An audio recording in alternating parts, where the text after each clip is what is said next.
Title: Betrayed. Unveiling Infidelity and Reclaiming Self-Respect. I open the door to hear loud music. I stand at the door and make peace with what's happening on the other side, as well as make peace with what I was about to do. What's going on, everybody? Hope everybody's feeling good. Hope everybody's doing well. We are back with another subscriber email story, guys. If you want to send in a story, send it to chenk2018@gmail.com. Here, I put it on the screen. That's chenk2018@gmail.com. Whether it's a funny story, a story where you've gone through something and you came out victorious, someone else could be going through that same story or have gone through that story, and just hearing your story is helpful, or you could help them make the right decision. So if you help just one person, you've done your job. But you guys read the title, so let's get into it. So me, a 28-year-old male, walked in on my wife, who's 25, cheating with my best friend. He's 28.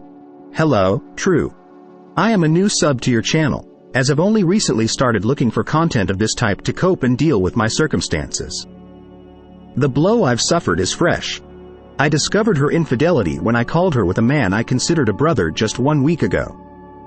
Never in a billion years would I imagine I'd be in the fraternity of men, but here I am, broken, angry, mourning the loss of my marriage. My wife, Tara, and I married in 2018. We'd been together since 2015. She wasn't my girlfriend during the first year we were together, as I played the field. I had a rotation of 4 girls I was dating casually, Tara being one of them. As time progressed, she eventually proved to be the one with staying power.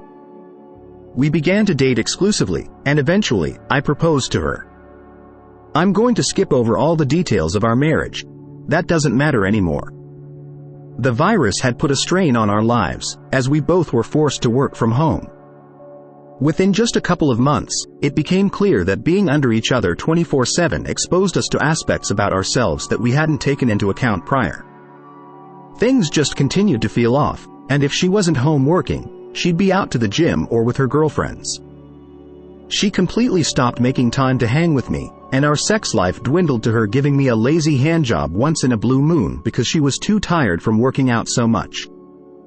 Her time away to the gym increased from 3 days a week for 2 hours to 5 days a week for 3 to 4 hours. I was happy she was spending this time in the gym, and she was admittedly getting more fit. She leaned out and slimmed down like crazy. I mean, the change was radical in how she dedicated herself to getting in shape. That's not to say I'm not, but in the realm of physical fitness, I'd always been ahead of her. But she was easily matching or bettering my output. Under normal circumstances, this would be great, but if there were normal circumstances, I wouldn't be typing this. I became suspicious of her cheating on me 4 months ago. All of the telltale signs were there as she became increasingly distant. The red flags grew bigger and brighter. Pretty soon, it was obvious someone else had interjected themselves into my marriage.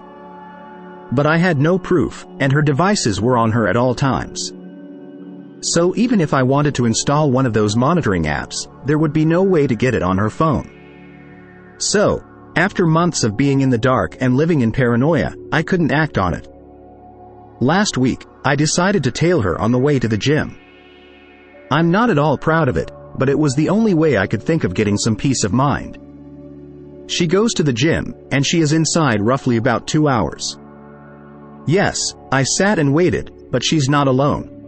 She comes out of the gym with, of all people, my best friend, __. I've known Chet for 11 years. He's my road dog. He was my best man. We had our first beers together. He's a guy the first trusted with impunity. At this point, I am awash with confusion. I knew they went to the same gym, but I'd never had any reason to suspect if she was stepping out of our marriage, it was with him. That got dashed by what happened next. Rather than go to her car and head home, she walks with Chet to his car, chatting away with him. When they reach his car, he proceeds to grab a handful of my Tara's behind, pull her close, and tongue her down. By this point, I'm seeing red. My blood is boiling, and I'm fuming. I punch a nice dent into the roof of my car as I just sit there and watch as they are at it for at least 2 minutes right before getting into his car and leaving the lot. For a split second, I thought to just go home, but there was no way I was going to be able to sit and wait, knowing what they were doing. I tail my best friend's car. 20 minutes until they pull into the driveway of his house. I park about 3 houses down so as not to draw attention and watch as they shuffle out of his car, literally all over each other, into his front door. For the next 20 minutes or so, I contemplated what I was going to do, and that's when my boiling anger turned to an unsettling calm. I start my car and pull up to his driveway. After a deep breath, I get out of my car and go up to the front door. Wouldn't you know it, it's not locked. Yeah, I'm well aware that what I was doing was bordering on illegal. I didn't care. I opened the door to hear loud music and the unmistakable sound of my dear Tara moaning. I followed the sound to the back where his bedroom clearly was. I stand at the door and make peace with what's happening on the other side as well as make peace with what I was about to do. I make a quick check on the door, and it's not locked. I opened the door to the sight of Shet with Tara's legs pinned behind her head, going to pound town. Without even a second thought, I lunge forward into the room and, in 2 steps, deliver a swift teep kick right into his right rib cage. For those who don't know what a teep is, it's basically a front kick, a jab with your foot rather than your fist.